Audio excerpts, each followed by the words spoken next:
Welcome to another installment of the Pucking Around Podcast, episode number 63. Man, do we got a good one for you guys this week. What episode?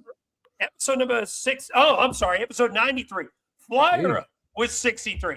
Thank you for catching that. 92. P.A.P is 92.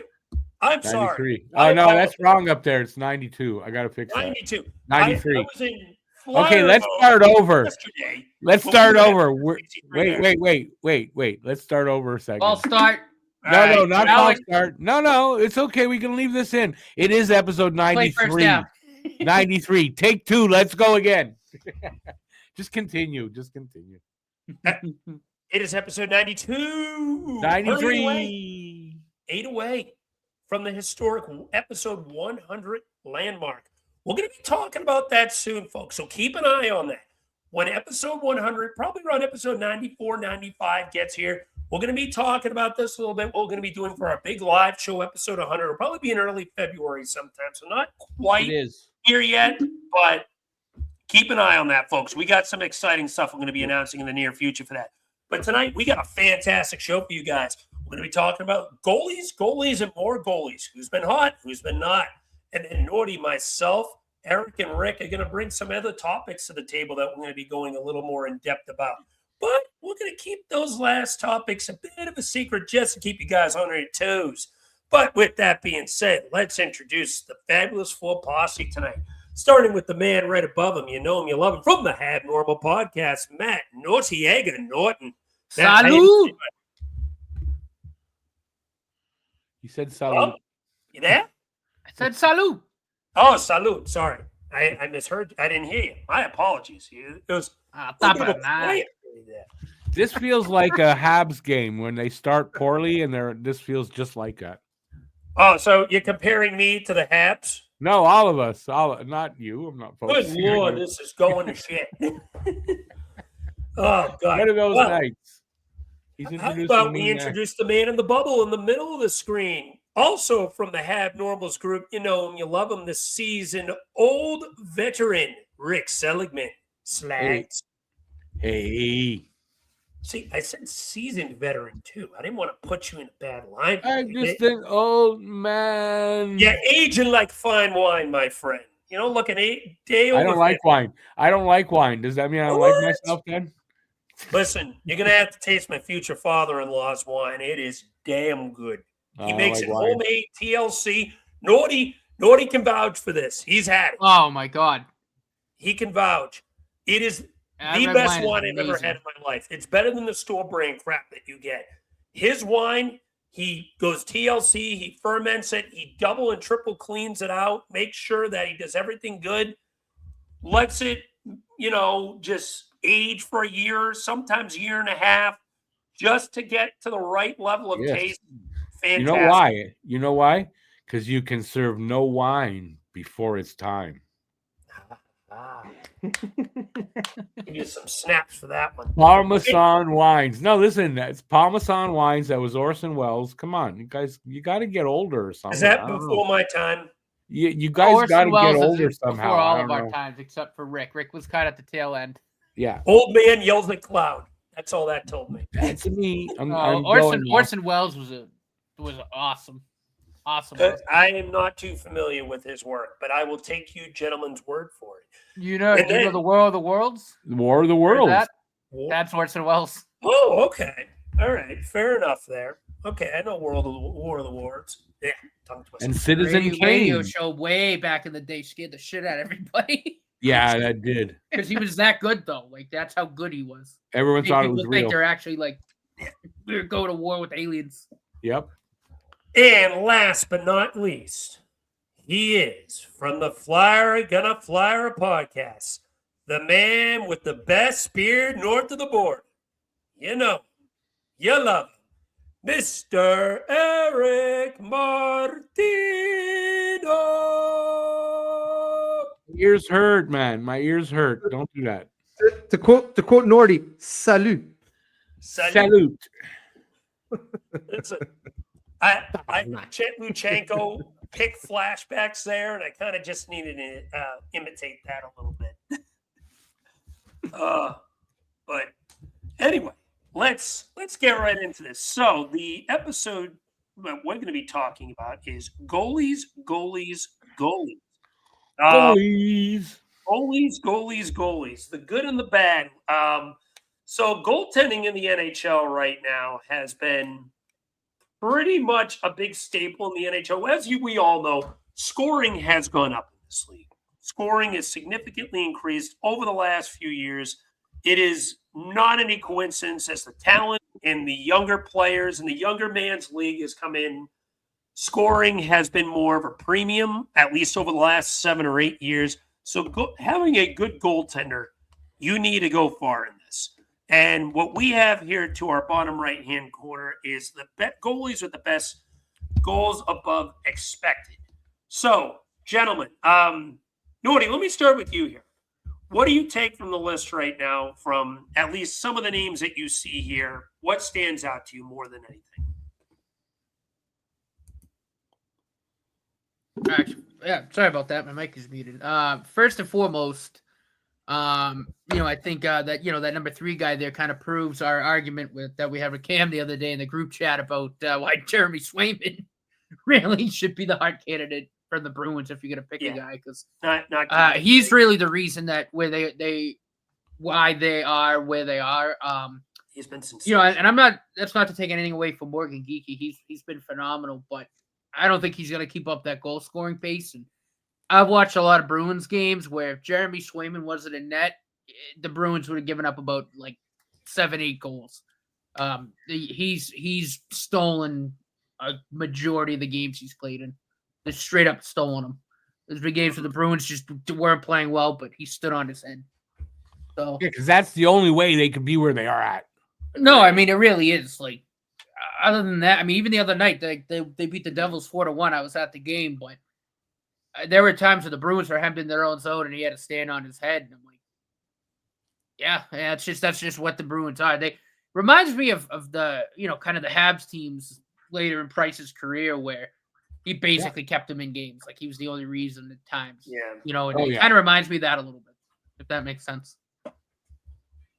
One of the names that stand out to me here is Ilya Sorokin. This is a guy that received a lot of criticism over the last couple years, just that people thought he may have been falling off a bit. Like, he's not been the goalie that the Isles had advertised over the last 1 or 2 years.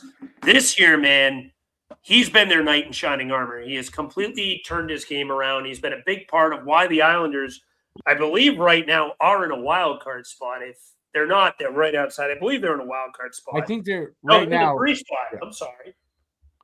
Are they? They moved up. They were in the wild. Yeah, they're third in the division. They're 16, 11, and 3. Yeah. And he's just been great. He's been an absolute brick wall. He's not letting in many, if any, softies. His goals above expected has been excellent. He faces a decent amount of shots a game, too. So you got to give this guy credit. He's been pretty much, without a doubt, the Islanders MVP this year. So that's one guy I got to give my hat off to is Sorokin, how much he has kept that team afloat. Because, they just lost Palmieri for the season not too long ago with the ACL tear. And that team, I've always been very critical about their wingers. I don't think they have too much on the wing. So I think the Islanders have to build from the blue line back, kind of. And Sorokin has been a major part of why they've been so good. But, okay, we lost the point, though, of this. This was who surprises you on this list to be at the top? And then we're going to look at the worst goalies, too. I have a list for that. And who's surprising you there? That's what I thought we were talking about. I don't think it's a surprise for me to see Sorokin high on this list, though. It is for me, just because of how much he's struggled the last 2 years. But he's always been a quality goalie. I mean, Sorokin's always been a quality goalie. Is he a little higher than this is true. Sorokin's always been pretty decent. He has, but he hasn't been up to Sorokin's standards the last 2 years. So seeing him rebound the way he has, with, in my opinion, a worse team around him than prior years, is good to see, especially for them. Like I've never had any issues with Sorokin. I feel like he's always been a goalie that you can respect, plays the game the right way, and has really just been very crisp in net, and has been the franchise guy for the Islanders. So it's good to see him regain his stature. I think it's a better way to put it. Well, for me on this list, a surprise here in the top 10, because it was go to Scott Wedgwood there. I mean, at Jet Greaves, Tristan Jarry at number 11. He's bounced That's a back. That surprise. to me is a surprise right there. Hmm. This Devin Cooley guy, I don't know him, but Dan Vladar, not a surprise to me, but I think Dan Vladar being 13 there, that's got to be a surprise to a lot of people. You know who it's Not not me. a surprise to? Eric, because this man called it from day one. He Me was too. I king agreed with Eric. of the Dan Vladar hype train.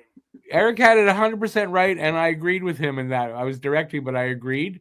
But I think a lot of people, that's a surprise right there. I would at the Oh, yeah. time, I will admit, I was very so on the signing. Eric talked me into it. He quickly changed my mind. I was like, you know what? I see what he's saying about this dude. I'm gonna give him a real chance to prove himself, and he's been great. He's the Flyers starter. He's told Urson to go pounce, although not lately. Urson's been playing a little more, but in general, he's been the guy taking the majority of starts. He's probably going to push close to 50 starts this year. It's looking like. Yeah. It's going to Yeah, I'm not shatter his surprised career at all. high. I think at one point on your pod there, I said I think by the end of the season he's going to be the starter, didn't I? I think we both. Yeah, I think Eric definitely claimed Yeah, I it. You called may it. have as well. I got on board with him right after the first few games. Still am. Like I don't know why I didn't start for us yesterday personally. Not that Urson had a horrible game, but it's one of those games you look at that maybe Vladar could have stole one of those one of those 3 goals and sent that game to overtime. But not to get too off topic. But yeah, he's been excellent. But and Spencer Knight too is another name to give some props to. He was good in Florida, but he never really hit stardom. Now that he had the opportunity to become a bona fide starter out in Chicago, he's taken that bull by the horns and just run with it. And he's been fantastic for the Blackhawks.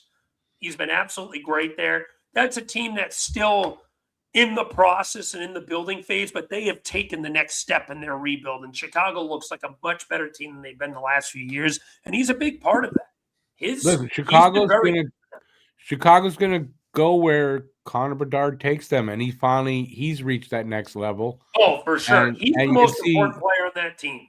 Yeah, you can see the results with the team, and believe me, that hasn't hurt Spencer Knight. But I mean, we knew he was a good goalie coming in, so it is a surprise because it's Chicago. But I'm not surprised that Spencer Knight is showing that he's a good goalie. But yeah, I will say this. He's where he is though with Chicago. I could argue that Spencer Knight is the top 3 most important player on that team. Oh, well, maybe him and Levchinov. Yeah. Yeah, I mean, listen, you got to a team like that, you've got to start somewhere. They needed Bedard though to step it up, and he did. And the young defense is obviously coming along there. I don't watch them very much, so I'm kind of speaking out of my ass a little bit. But obviously they've had some high picks, and they made some good picks because the defense that they picked and trading for this guy here has made a huge difference for them. But I think Connor Bedard has really driven that team. I got to agree with that. Definitely. He's definitely him, Carlson, Celebrini, Gauthier have all taken big step forwards this year. So it's good to see at least 3 of those 4 young players take that nice step forward. Yeah. All right, let's scroll and let's look who's in the top 20. Anybody here? Who's this Wallstedt kid? He's the last week and a half, 2 weeks. He's been money for the Minnesota Wild. That's been a surprise. I never, honestly, I'd heard the name, but I don't know much about him. And I had picked Gustafsson, and he's up high here at 18, but I dropped him because he was not playing well. So I guess they've come the Minnesota Wild in general in the month of October were absolute trash. And but as soon as November hit, I don't know, there's a switch that went off in that team, and they've been one of the best teams in the NHL ever since. And but they're getting I don't want to say carried, but Wallstedt and Gustafsson since November have been fucking solid. And they've been carrying. But the ones that I don't want to say it's surprising, but like what's surprising to me is how good their goalies are, but the team is still like kind of trash. Is the Rangers. Yeah. Like Shesterkin has a 15.5 per goal saved above expected, and Jonathan Quick has 8.6. So like both their goalies, starter and backup, are like have really fucking good numbers. Yet like right now the Rangers are technically in the second wild card in the East right now, but they've also played like 31 games, which is like the most in the NHL. Yeah. So yeah, no, and I think they're masking a lot of the Rangers' problems, and the problems are still there. So I don't know. For me, the Rangers are lucky to have both those guys because it could be like real tough times in New York if it wasn't for those guys. Jonathan Quick ages like fine wine. The fact that he is still playing this good at this stage of his career, even as a 1B or a backup goalie role, is He's really a backup. He's played 7 games. He's not a 1B. I know he's a backup, but I'm just saying, I bet you if they put him into a starting role for a team, he'd be just fine. Well, there was points. Teams. I don't think at his age though. He's got to be close to 40. Last year there was a point where again the Rangers were still garbage, but there was a point last year where Shesterkin missed like a good amount of time, and and even like I think I remember too, like when Shesterkin was even struggling at the beginning of last season, Quick had to run with the ball, and like his numbers were excellent. Like he's not a guy that's gonna play. He's not a 40, 50, 60 games a year guy anymore. No, he's like fucking 40. He's like 40, 41, whatever he is now. Yeah, he's got to be around. But he's a guy you could at least still count on to like if he had to be like a 1B, like Alex was saying, he showed it, like especially last year, he showed that he could still do it at this age. It's insane. For short periods of time, not for super long periods of time. We don't know. Like you said, he can't play. You're not giving him 40 games. 30, no, but like a 1B is getting like what 35 games, 36. No, 1A 1B thing is they're splitting basically. Yeah, 41. But like usually there's always one that gets a little bit more. Okay, but A usually gets like a few games more. So like 36, 37 games. You could do gonna that. Get 25 games maybe. But his performance is fantastic. I mean, his numbers have been fantastic for sure. He's going to be 40 next month, and he is still playing at a high level. And that's look at his number. Oh, sure, he was 40 already. Look at he'll be 40 in January. The guy is, and like Eric just said, the fact that he could step in at the time in his age 38, 39 season and play to that quality, it shows. This guy's a future first ballot Hall of Famer. So I'm not overly shocked, but he just ages like fine wine. Yeah, no, I don't disagree with that at all. Anybody else? Matt, are you there? Anybody else? Look at Hildeby there. Actually, Hildeby was good the other day. Yeah, he was pretty decent. He was good till he got hurt again. Surprise! Who's hurt? Who Thatcher Demko got hurt again. But I mean, if there's that's not a surprise. If that's a surprise to anybody, it's not. It was more stating the obvious. I think the only people that it's a surprise to is the Vancouver Canucks because they re-signed him to good money. Like, no, okay, no. One last thing, like real quick there. Logan Thompson, number 1 on this list with 22.7. 22.7 goals saved above expected. Crazy. He wasn't on the Four Nations team in last year. That's insane just to think about. That was a mistake. He's gonna be Canada's starter. Like I'm sorry, he's gonna be Canada's starter at the Olympics. Yeah, he's especially with how Binnington's been this year. He absolutely should be because Binnington. He's listed as going to be one of the guys. He's going to be the starter. He should be the starter. It'll be him and Aiden Hill, and then maybe your boy Monty. But it'd be Chris. No, Monty's not going. Montembeau's not going. I know Monty's been bad this year. I'm just saying he's not going. It's Aiden Hill. Who would be the third goal? Aiden Hill. Him and Aiden Hill. Do they go back to Binnington still? I think if you have to go with who's playing the best right now, it has to be Logan Thompson, Darcy Kemper, and Scott Wedgwood. Those are your 3. If you're going with best player, Aiden Hill's hurt. He's only coming back. Yeah, but you gotta think he'll be back by then. No, actually, I like that. I think, And I'll be Eric's right. 100% honest with you. Aiden Hill's a good goalie. He's a good goalie, but I think he's overrated. Like Yeah, a lot of even like people. the year that he won the cup, and that's my problem with goalies like Aiden Hill is like guys that like they catch fire at the right time, that they weren't starters. They were Yeah. very well rested, caught fire at the end of the season, and then like you take your team to the cup. But I never thought Aiden Hill was like an everyday starter, like 50 to 55 games a season. I thought he was more of a one. I always thought he was more of a 1B, even when he was like in his time in like what is it, Arizona and whatever.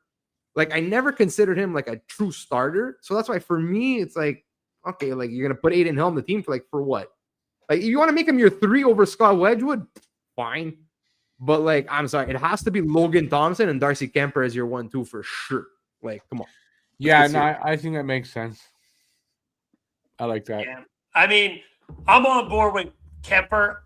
Wedgwood, I'm still on the fence about personally because is he going to continue? He's never been this type of goalie for his entire career. I agree with Kemper. I'm absolutely on board with Logan Thompson being the starter. I still think there's a case for Aiden Hill when he's back, at least, assuming it's in time. But, we'll see. I got Wedgwood in fantasy. Guy wins. He wins. Yeah. I know he's on the Avalanche, but I mean, he's got to be contributing. I would have to look. I'm just gonna look quick, but like I remember even like when his days as when he was a true backup, he always put up solid numbers, even as a backup. Just that now, like he's playing a little bit more than he usually does, but He's playing most of the games. Like he's literally playing most of the games. yeah. And yeah, he's like money. But I mean, look at the team he's on. I get it, but but I think you're right about it though. I think it's like Thompson's going to start in the Olympics. And Most yeah, likely, I think Kemper and Wedgwood as the backups make sense. Not unless they want to bring Bennington as the 3 just because like, of what he's done in the past. Yeah, like that's one thing. Bennington not playing well, but in those kind of games though, he is kind of money. He does win. So like, even with the Four Nations, I don't think he was like red hot when the Four Nations tournament happened. And yet when the game was on the line, he was fantastic. Yeah. So like I think he might get in there. There's no denying that. He might get in there, but he's playing so bad now. Like, I don't know. He's been terrible this year. Yeah.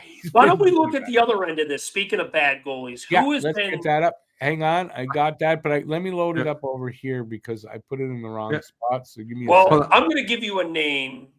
Well, let's start. You know what? Let's start with Binnington. Why do you think he has fallen off from grace so much now? Since we're on the topic of him, this is an asshole. Well, that was. Oh no, maybe that's not the reason why. I mean, he's. I don't know. I don't know, but he has been falling off. But again, like I said, in big games, though, he's a big game kind of goalie. He is. He's always been a giant hothead too. Like he's an asshole for big head for big games, but he lets his temper get the best of him at times. Yeah. And it feels like it affects his game for sure. Like he's an emotional goalie. Yeah. Always has been. He's the definition of like one of those goalies you look at. It's like, oh, this dude's got a screw loose. Listen, for the worst ones, I only got the top 17. That's all right. We got enough of a list. Yeah. Big reason why the Leafs have been friggin' hot garbage this year. Caden Primo and Anthony Stollards have been. That's why Caden Primo's only played 13 games. And even then, he was dookie. And is Primo still with the Leafs, or is he in Carolina? He's there now, I think. No, he got waived, didn't he? He got waived, and I thought Carolina picked him up. Yeah, he's in the Hurricanes organization, but he only played in the NHL this year for the Leafs. That's why that logo's there. Oh, that's why. Okay. He's hurt and was bad when he was playing. I know. Who the hell is the other goalie they have? That's also hurt right now. Yeah, Joseph Wall got hurt again. Joseph Wall, he's hurt right now. Yeah, they got Hildeby and somebody I never heard of before. Yeah, they just called up some guy. So how about Jacob Markstrom, man? This is a guy I was defending hard last year with Cam, and while he was good last year, this year he has taken a step back. He's had a rough season. But is that decline? Because I mean, he's 37, I think. I mean, it's age decline probably. right? Yeah. I think You he's know. 30. Hold on, I'm gonna check. I thought he was like 36 last year or the year before. I You think might be he's right. 36. I wanted to say 34, but I think that might be a little too young. I think he's 36. I haven't looked, but I think he's pretty sure he's 36. He's older. Let's put it that way. For me, on this list right now, the surprise for me really is okay. I'm a bit surprised about Monty. I thought he would be better, but that's not my big surprise. Linus Ullmark being the worst goalie. He's been Like, Yeah. what happened to Except when him? he Yeah, played it's us, bad. he played out of his mind. But what happened to him? I don't know, but Allmark's had these weird seasons lately where it's like he starts off really bad and then he catches fire later. And it kind of same things happened this year also. Like his first few games of the season, he was absolute trash. He's picked it up of late. So also his numbers right now, the way they look, could still be like a side effect of like the start of the season. But yeah, I don't know. It's just really weird with him. I don't know. Just a surprise for me there. How do you think Detroit feels about acquiring that John Gibson contract, not good so far. Yeah. Yeah.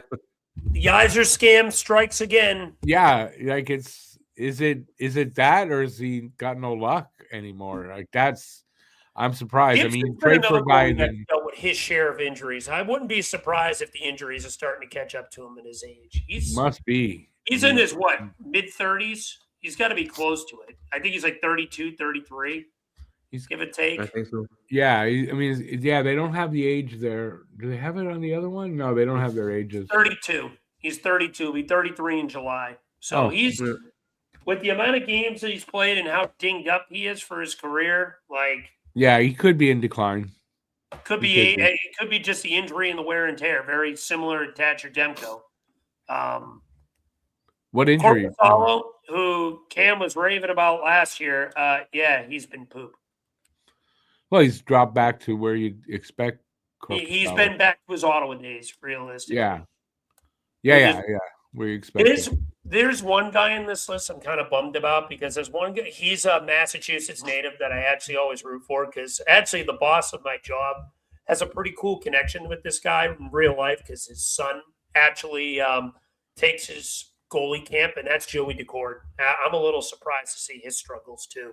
He's from the Massachusetts area. He trains here in the off season all the time. I've kind of gotten a little soft spot for the guy. I hope he actually turns it around. He's at an age where I see that as just an off year. Yeah, he's only in his early mid-20s, right? Yeah, he's not old, and I thought it seems like an off year. He's a good goalie. I don't think that like he's done or anything. Just a bad year. He'll bounce back from it. He's 29. I just looked it up. I didn't. Still at 29, he's still young for a goalie. Goalie, that's like but you're hitting your prime at that age for a goalie. Yeah, that's right. So this is an off year for him, in my opinion. Bobrovsky being there, is that a surprise or just his age catching him? That's just also the Florida Panthers missing about half their lineup. True. I wasn't really thinking. You know what? Like, right. Bobrovsky, I'm kind of going to cut him some slack because he's missing right. half his lineup, and he just went back-to-back cup, so he's probably a little tired too. No, you're right. I wasn't thinking of that. The injuries there. Anybody else on that list that's a surprise to anybody? That's down low? Not really. Like I guess you could say Sam Montembeault after he had such a great season last year. Yeah, it is to me. But I didn't want to be a surprise. But hopefully he gets it back. I mean, I don't know what's happened to Monty. Might be good, sometimes might be shit. Well, he had a groin injury that took him out of the Washington series. There's a thought that might not be fully recovered from that. Yeah, but I don't know. That could be it. Actually, I'm a bit surprised that actually Philip Grubauer has better numbers than Joey Decord. Why? Because Grubauer's not on the list, right? I don't see him anywhere. Yeah, he's at 39. He's at 1.9. Sorry, I have it up on Money Puck. So no, that's fine. That's fine. He's at 1.9 goals saved above expected, and I would have to go look and see what his other numbers are. But he's actually having a better season than Joey Decord. So maybe that contract isn't as bad as we all thought it was. Is anyone else surprised not to see Stuart Skinner here? Yeah, really. Calvin Pickard's there. Where's Skinner? Skinner. Like for all the crap Stuart Skinner gets, you figure. Where is he? I'm gonna check Well, I right got now. him here too. I got all like I can go back. But where is Skinner on that list? How I'm far back looking. do I have I'm to go looking. look? He's at number 30. No. Wow. Yeah, he's 4 point. bad. Yeah, Yeah, he is. 4.9 goals saved above expected. Yeah. How'd that happen? Well, Hmm. that's a surprise, no? Oh, a little bit. A little bit. And is But that the thing also the thing with Skinner, okay, is that he's just the problem with him is consistency. Because he'll have some games where he's really freaking good, but then you'll have some games where he's absolute trash. So I guess it kind Yeah. of balances out. it's true? And this year also, like I think a lot more of Edmonton's problems. I think I said this on last pod. A lot more of their problems aren't really goaltender based. It's more defense and like just bad structure at times. So I think like as bad as sometimes Jeff, as bad as he's Stuart Skinner has been at times, like this year I think is less on him, but at the same time, like I just don't I don't think, or maybe it could be one day, but at the moment at least, I don't believe in him as an actual everyday starter. Yeah, I mean, yeah. Well, it's that inconsistency, right? Yeah. And you never Yeah, know. 'cause And you and see- in the playoffs, he's kind of Yeah. and But he's he- like a first half of whatever. He's bad. He's a second half kind of guy. Yeah. Like He's- if it's the second half of the season, if it's the second half of a series, he Yeah. picks it up in the second half. He starts the playoffs bad, then he plays Dallas, and he's unfucking like they can't fucking score on He's him. the reason why my Dallas pick has crapped down its pants the last 2 years. See, if Stuart Skinner could play Dallas every single game, Yeah, he'd yeah. be like he'd win the He'd ever best played every the year. But I mean, every player and every team has that nemesis, you know. That's like how much Matvei Michkov absolutely dominates the Buffalo Sabres. Does he? Everybody dominates the Buffalo. Bro, he has 9 points in 4 Everybody games does. against the Sabres. Everybody owns dominates the Buffalo Sabres. That's not that. I Or know, like but still, that's just like an embarrassment. Or what about like Scott Lawton against the Red Wings? Oh my God. Remember when he had that 4-goal game against them? That was gross. Like 40% of his points every year are against Detroit. Like He it's just, just completely owned that franchise. Yeah, for Yeah. sure. Yeah, but every team has a player that kills them. Every team. We have a few. There's a few out there. And That's that's like Sidney Crosby against us. And Yeah. David Pastrnak against us. yeah. uh, I'm trying to think who we just played somebody that. Oh, is it Brock Nelson? I Yeah, think Brock Nelson kills us. Jeff Skinner. Oh, Well, Jeff, Zibanejad but okay. against us. Jeff Mika Skinner Zibanejad. definitely. He Jeff started Skinner. on him. Jeff Skinner, like we're playing and he scores. But Brock You Nelson, know, it's too. ridiculous. It's like Have you clockwork. seen? Did you see Brock Nelson's numbers against the Habs? Oh my God, he's a Habs killer. Oh yeah. Yeah. I mean, Caulfield's a Leafs killer. Caulfield fucking owns the Toronto. We Maple like Leafs. Leafs killers though. Those are good. Bro, but I'm just saying, right? Like that's the team. Like I mean, I think there's like 3 other teams too that Caulfield has like almost a goal a game against. But I know the Leafs. He typically usually scores like pretty much every Anderson- game. Anderson used to be that guy. Anderson was a Leafs killer for a while. Yeah. All All right. that's Does good. anyone else have any goalies they want to talk about before we move on to our next topic? Yeah, there's nobody really left on that first. Maybe Freddie Anderson to an lesser Yeah, I was extent. going to actually say that. He usually has good numbers. He gets Yeah. hurt all the time, but he usually has really good numbers. I'm surprised. Yeah, that one's he's a there. little surprising because Carolina's still at the top of the Metro. So Yeah. Besides, who's in net for them? Is it Andy? Andy. Is it Frederick Anderson? He's not our Andy. And there's a rookie guy playing nets there, isn't he? Isn't there? mhm. Brandon Boosie? Oh yeah, it's Oh yeah, Brandon Brandon Bluesky. Boosie. That's Another right. good move there, Don Sweeney. Yeah, Brad. That's who it is. I saw that today. Is Only 9 Kochekov games still there? still. Yeah, Kochekov's still there. Yeah. So But I think Kochekov is hurt. I think it one of Kochekov? them is hurt. Yeah, that's Hold on, why I'm looking for Boosie's him. played. Because the bad list doesn't have how many games they played, so I don't know how many Freddie's played. But Boosie's only played 9, but he's won 8 of the 9 games he's played. It's a record, by the way. That's an NHL record. I saw that today. I thought, oh, I should put this in our group chat and piss Cam off. I Well, did. right now they don't have anybody listed as hurt. They have all 3 up with the team, and all 3 seem to be healthy. So maybe I think someone was out at one point, and I guess Oh. Brandon Boosie was playing so well that they couldn't send him down. It's probably Anderson because he always gets hurt. No. He gets hurt Well, every year now. Where did Kochekov? Because I think Kochekov only has like 6 games played or something. I don't know. You send Boosie down with 8 wins in 9 games. You can't. He's He's at not, the he's 9 not game even. mark. He's at You'd have to go on waivers. Someone's picking him up. and he's at the 9 game. Oh, does he have to go on waivers, Boosie? Yeah, he has to go on waivers. Oh, okay. Boston kept him around that long. That he's already He's not waiver exempt. Well, with the way he's playing, got to keep him around. Yeah, I think it was Kochekov that was hurt at one point because he only has like 6 games played. Yeah, okay, that's what it is. Yeah. Yeah, and Freddie has Anderson 14, must have so. played the rest. All right. All right, well, I got nothing else to add for me there. All right, so let's move on to our next topic. So I'm going to do a little bit of agenda-free talk. Anyone else? Anyone got some topics they want to bring up to the table today? Matt, I think you had something off air you wanted to bring. Well, yeah. So, and kind of going off of, kind of already mentioned the Olympics a little bit. Obviously talking about Logan Thompson. Came out, actually, like half hour or so before we started recording. But there's a meeting today. Bill Daley had a meeting with the NHL Board of Governors to kind of talk about the rink construction in Milan, getting ready for the Olympics. And I mean, there's some things that I think are very important to talk about. I think there's a legitimate concern that the NHL might have to pull out.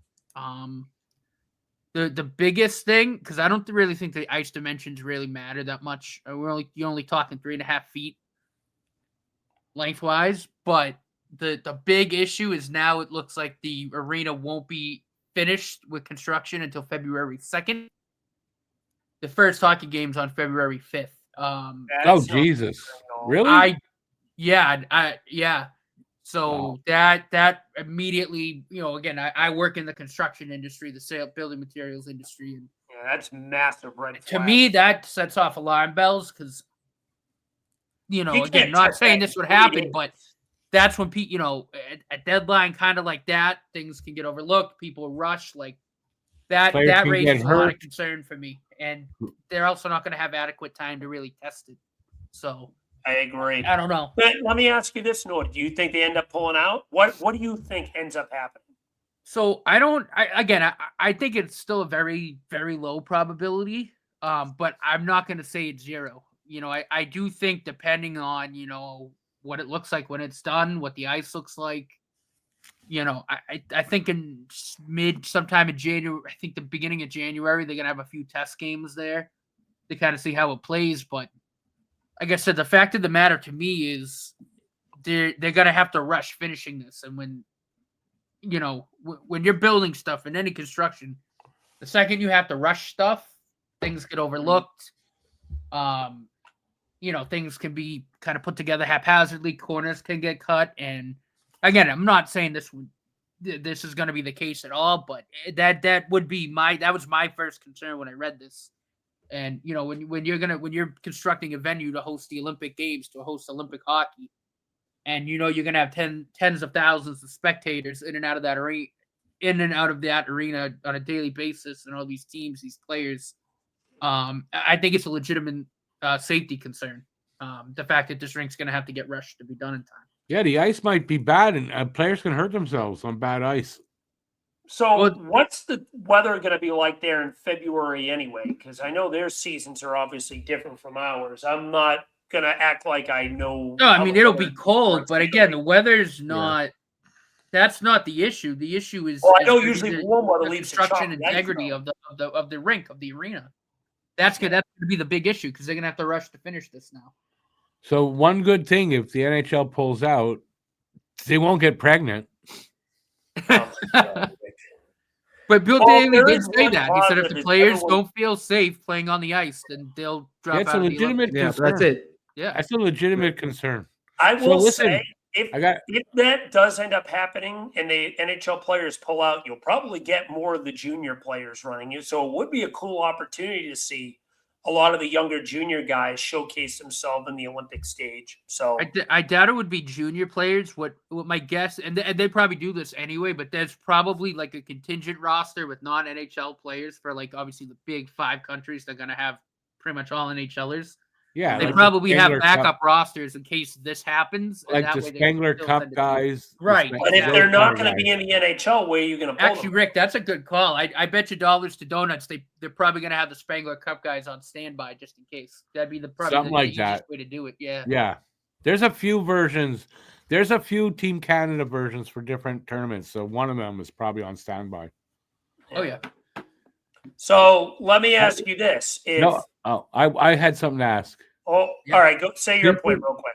Since we have 2 Italian guys here, what's your defense for your country being so far behind in the Olympics? I mean, Hey, is it I going to don't get done know. on time? It's getting done on time. Okay?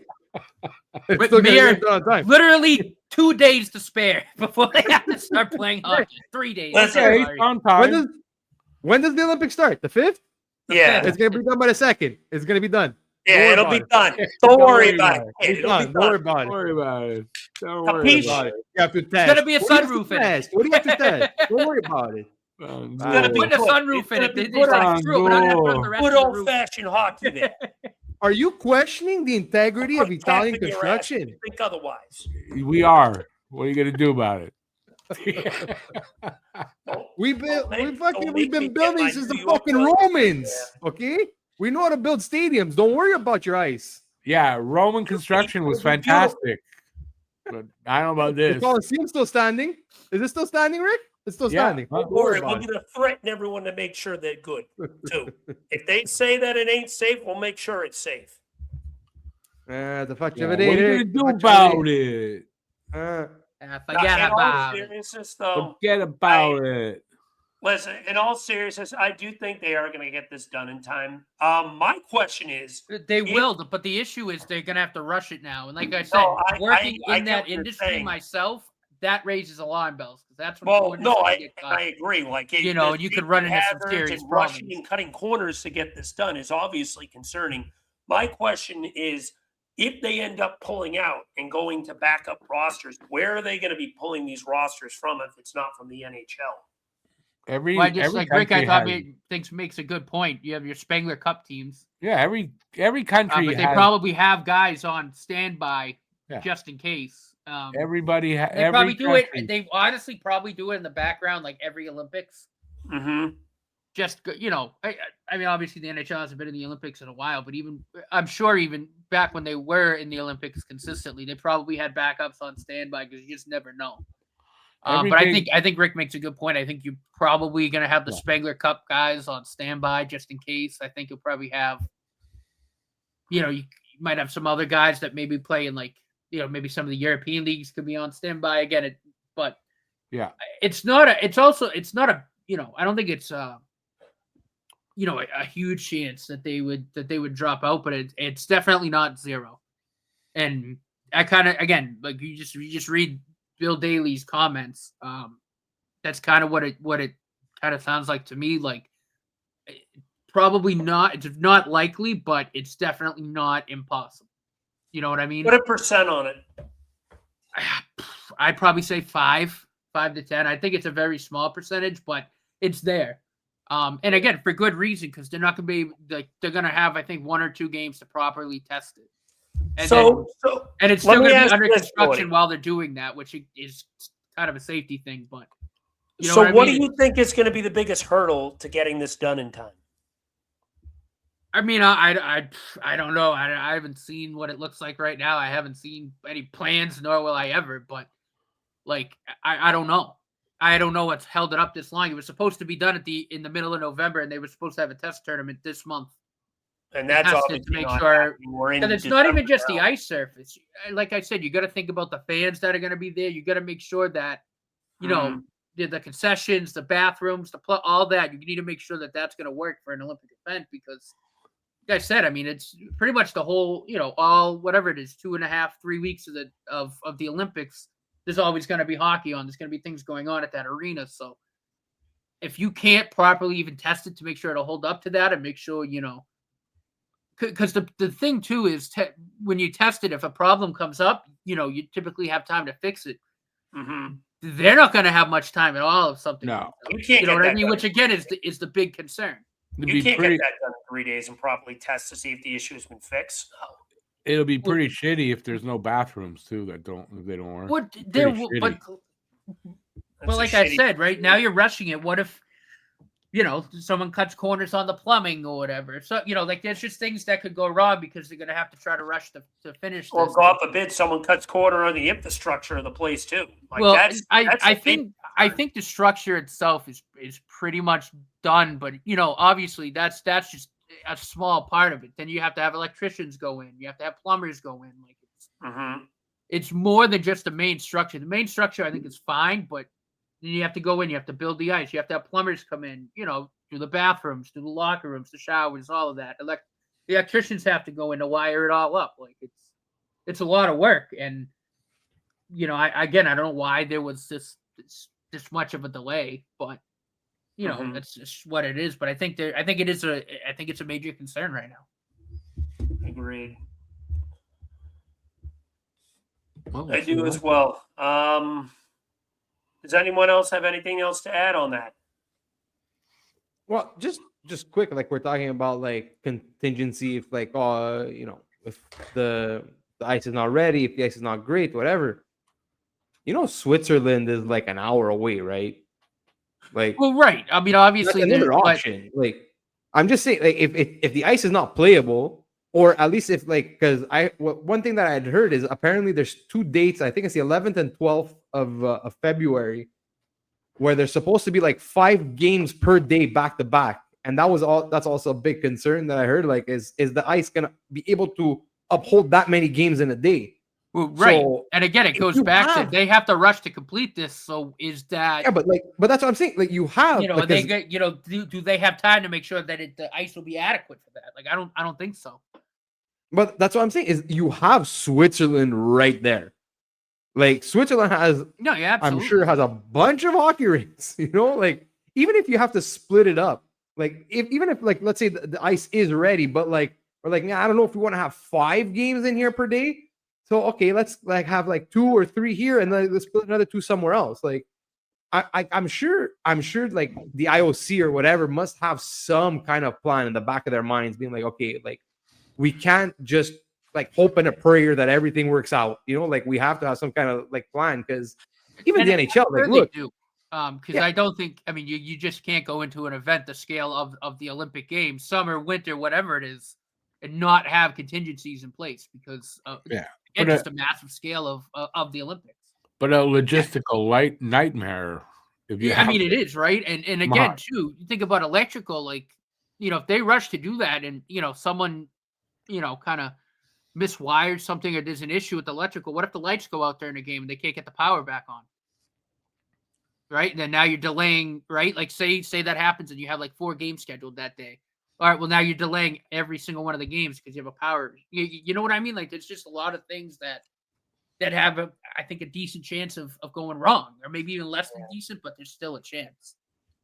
Like it wouldn't shock me at all if we see some minor issues, you know, throughout the games, just because again, it's just not going to be tested as thoroughly as you'd want it to. Agreed. It's definitely going to be interesting to see over the next few weeks. But does anyone else have anything else to add before we move on to the next topic? no. All right. So with that being said, I want to talk about the the big trade talks surrounding Quinn Hughes right now. So it's no secret right now that Quinn Hughes' name seems like the big commodity in NHL trade talks right now. The Vancouver Canucks are staring a very obvious rebuild in the face. The most likely destination everyone has been pointing to is the New Jersey Devils. I mean, he's got two of his brothers there. They have the assets to facilitate this. So my question really comes with this. Number one, does he get traded? Number two, when does he get traded? And number three, who does he go to? Why don't we talk about this right now? Because this guy, this stove is really getting hot. Like, I'm seeing all the big time reporters, Elliot Friedman, Pierre LeBrun.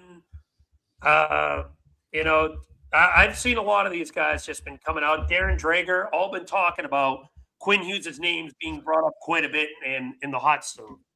What teams make the most sense for them, and what would a Quinn Hughes type package look like right now?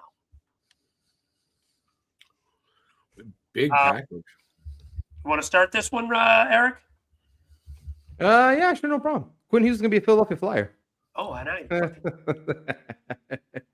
No, look, no. In all seriousness, I'm sure there's 31 teams that are gonna be like willing, or at least like are gonna have a conversation with Vancouver if Montreal. If this is if this is actually, well, yeah, maybe not Montreal because they just traded for fucking Noah Dobson, but like but you know what I mean, right? Like when you have a commodity like this available, like everyone's gonna inquire. But yeah, look, if the rumors are true that he really wants to go play with his brothers, I guess New Jersey does have the upper hand. But like I said on Flyer, like earlier this week, I don't know if I'm 100% sold that he wants to go there. Like I mentioned, like, does he want to take? And you know what? It's actually funny because today I was listening to 32 Thoughts, and Elliot Friedman said the exact same thing I mentioned this weekend. Does he want to overshadow his brother in New Jersey? Like, how's it gonna work with? Because, like I said last episode, like Luke Hughes is supposed to be like a number one D-man, stud D-man. Like that's what New Jersey hopes he's gonna become. So if you bring Quinn Hughes into the equation, does he overshadow his brother? Does he like kind of stunt his brother's development, and his brother never reaches the heights that he's supposed to? So, like, look, if he actually does want to be close to his brothers, well, there's the Flyers. Philadelphia is an hour and a half away by car. I don't want to say this, but fucking New York Rangers. Like, do they even have the assets right now with the Rangers? Like, to trade? Probably not.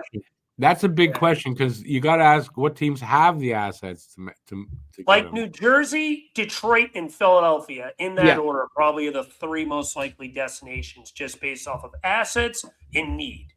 Obviously, New Jersey makes the most sense just because of the brother relation, as you mentioned, Eric, too.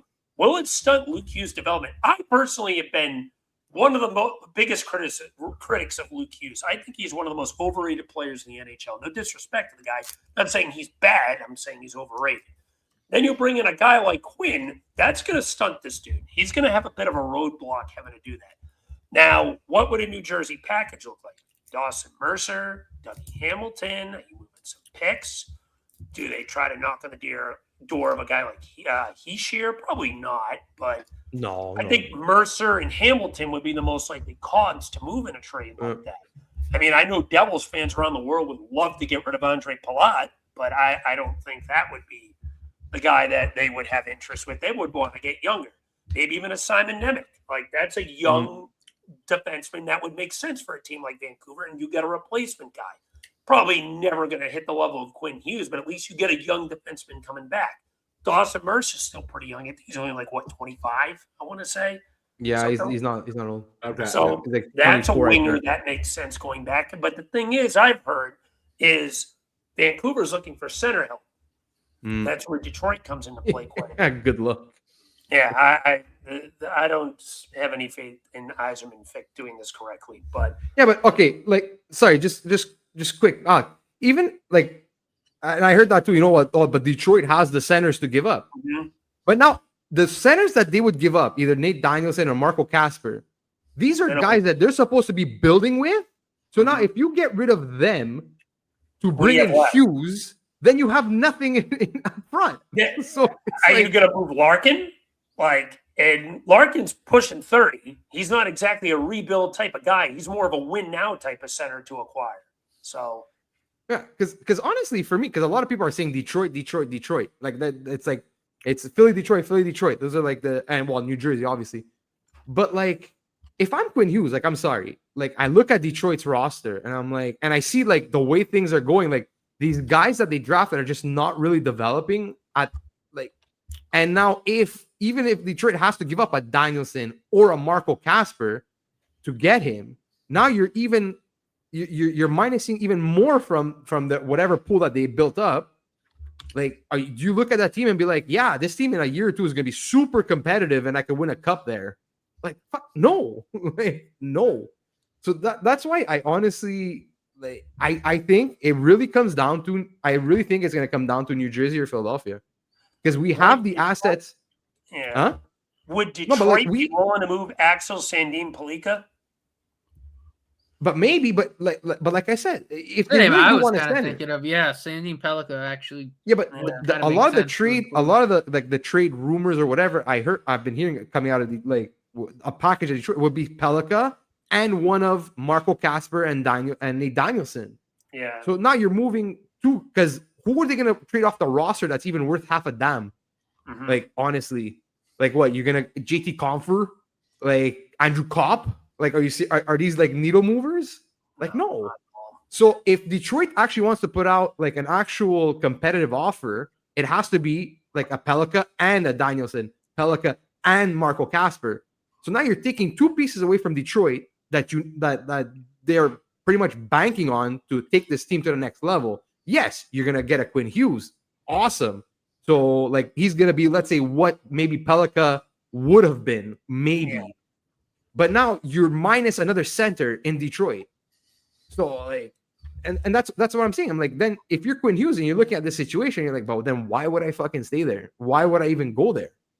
And that's why I like a team like Philly. Like we've said, we could trade an Owen Tippett. We could trade a Cam York. We could give them Nesbitt. We can give them Bonk. We could give them Bump, and it won't even hurt our team. Nobody loves that name. So I love that but meme. Let me ask you a question. Does Hughes have a no movement clause? I don't believe so. No, because I think don't it think so. is.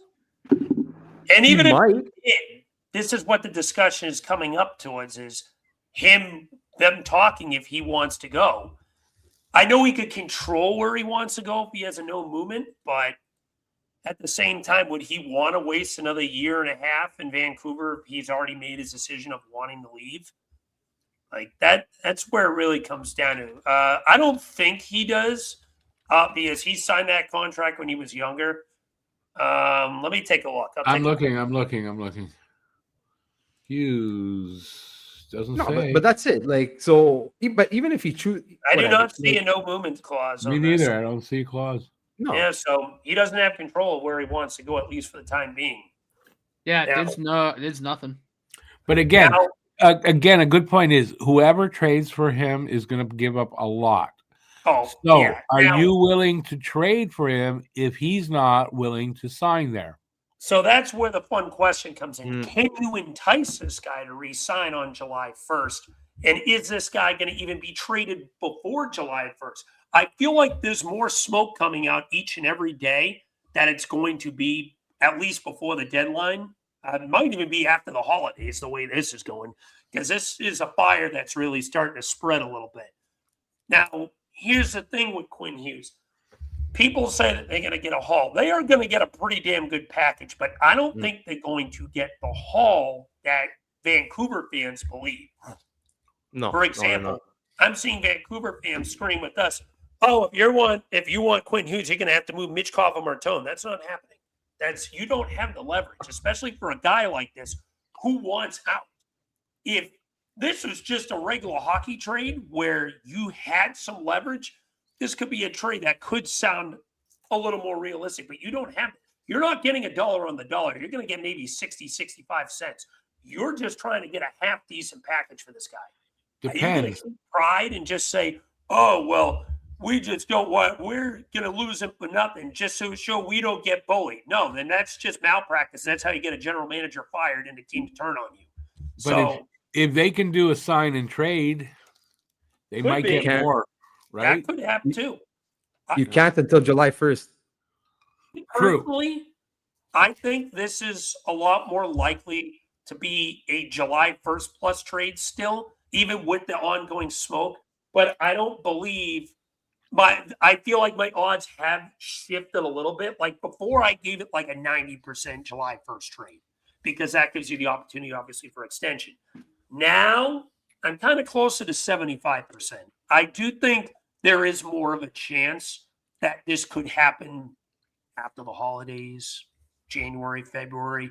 They're going to have the conversation with this guy probably in the next few weeks of where do we stand here? Do you want to go? If so, let us know as soon as possible so we can start making contingency plans and start calling teams. There's already been talks with Vancouver and New Jersey about him. So I don't know where that's gone. There's going to be probably more talks. Detroit and Philly obviously make some sense. And you mentioned New York was mentioned. I don't think they have the assets to make this work, but we'll see. Who knows? I do think though there is starting that 10%, like I said, has gone up to 25. As this goes on, I think it's more and more likely that this Quinn Hughes move could be happening sooner rather than later. I'm still not there yet, but I'm definitely starting to turn that way. Oh, definitely. Especially the way things are going right now in Vancouver. Because I think he had said it during the off season, when asked about his contract and whatever, and if he wants to stay in Vancouver. And I think the thing he kept on saying is, well, we'll see how the season goes. I think what did he say there? He's like, I don't want to. Not that I don't want to play for a loser, but he said something in that vein, I want to win or whatever. Mm-hmm. Yeah. And look, Vancouver, it's just not looking good for Vancouver right now. No.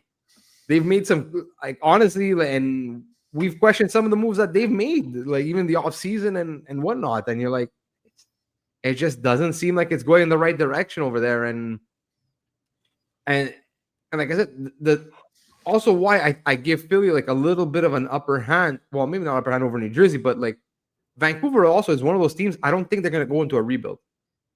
I just don't see that happening. So they're going to probably criticism from their owners. I mean, from fans about their owners about the reluctancy of wanting to go into a rebuild and go into a retool. I think Calgary is another team we've kind of pushed about that for quite some time. I think they're finally looking at the writing on the wall and accepting they need to go into a rebuild. The Calgarys and Vancouvers and Nashvilles of the world feel like that next wave of teams that need to accept the end is nigh.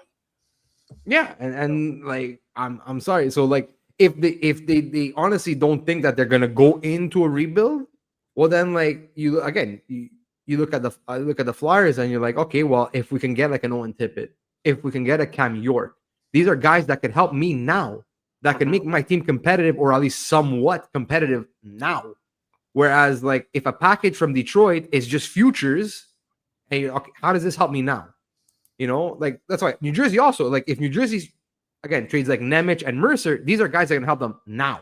Mm-hmm. So, that makes more sense for Vancouver than a package from Detroit, where Detroit is mostly going to be based on futures. Mm-hmm. So, look, we'll see. We'll see where he ends up. And like I said, he doesn't have a no trade. So, Vancouver might say, hey, look, we're going to trade him. He's got a year and a half left on his contract. Highest bidder wins. If there's a team out there maybe that thinks they're that one piece away and they're willing to take two shots at the playoffs with Quinn Hughes, and then if he walks, he walks. Maybe there's a team out there that does that and says, hey, you know what? Take this, this, and this. We're willing to take the chance.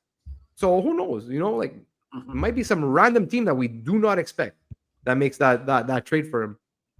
But then again, does Vancouver have that little bit of has that respect for Hughes and says, kind of like what Nashville's doing with Ryan O'Reilly, where it's we know you don't have no trade clause, but at the same time, we're willing to work with you and say, okay, where do you want to go? Yeah. And so who knows? That makes more sense with a guy like Quinn Hughes.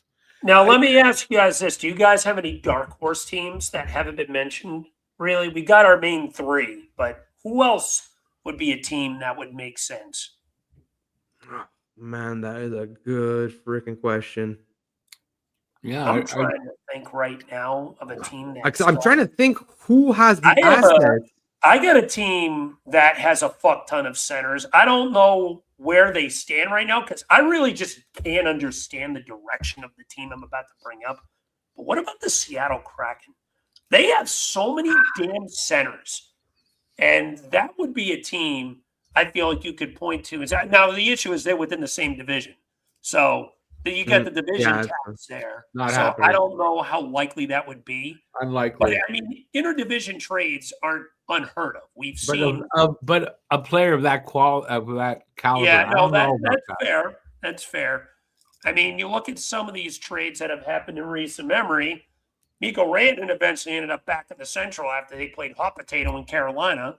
So Yeah, but they didn't send. I mean, he no, wasn't. I know what you're directly- saying. It wasn't a direct trade there, but I'm just saying for hypothetical perspectives, of a team that would make sense based off of positional need.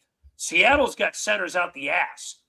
Friggin', you think about it, Berkeley Catton, added Beniers.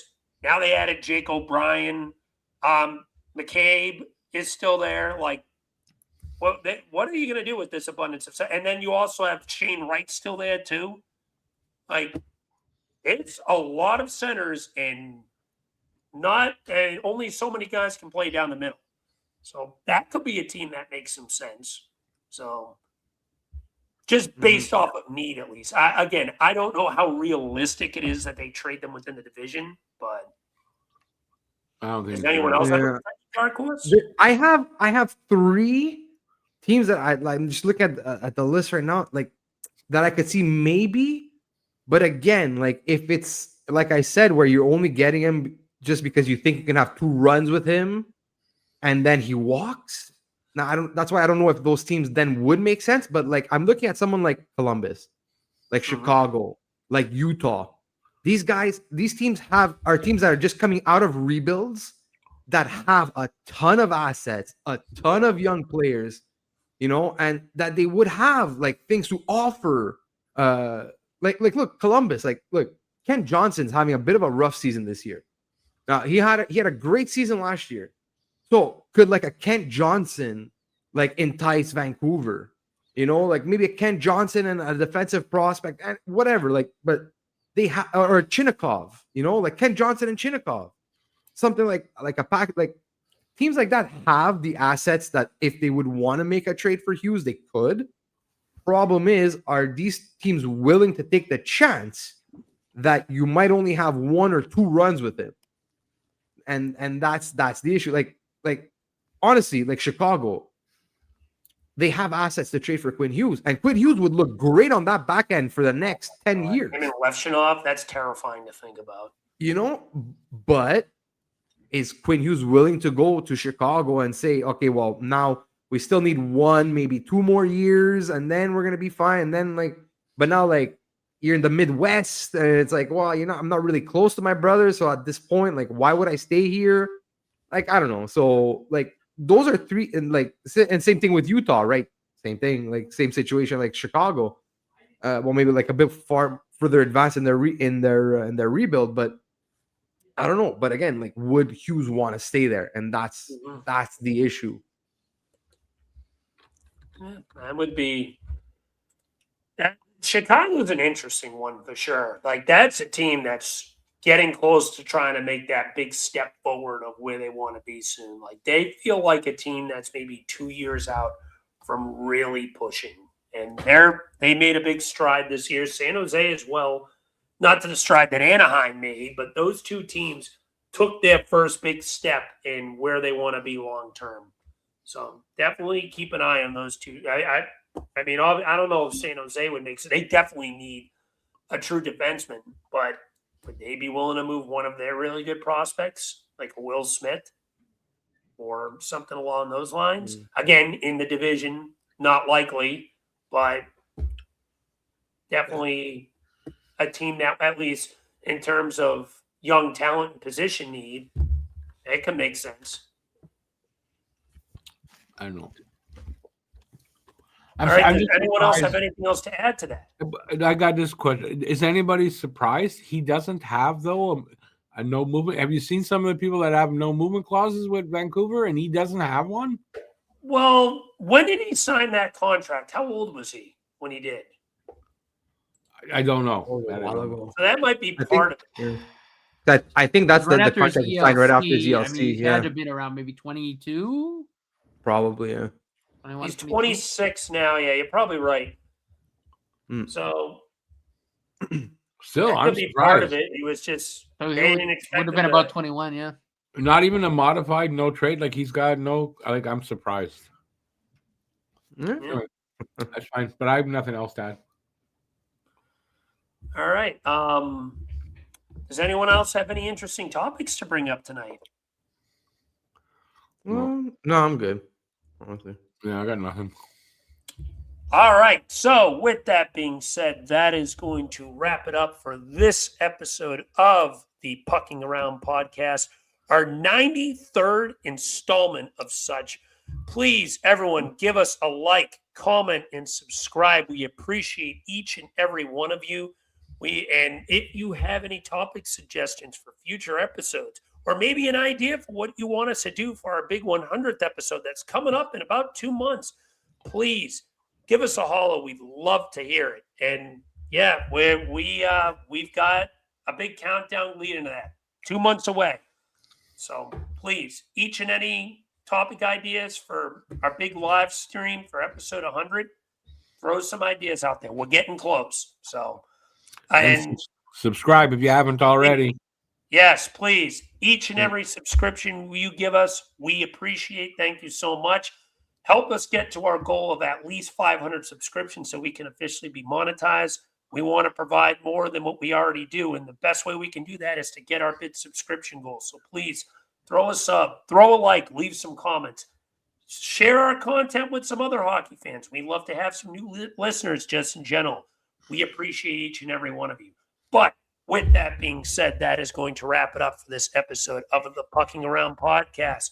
We look forward to talking to you next week. But as always, have a good night, everyone. And let's have a great week of hockey, ladies and gentlemen. Ciao, everybody. Promise that you'll kiss me.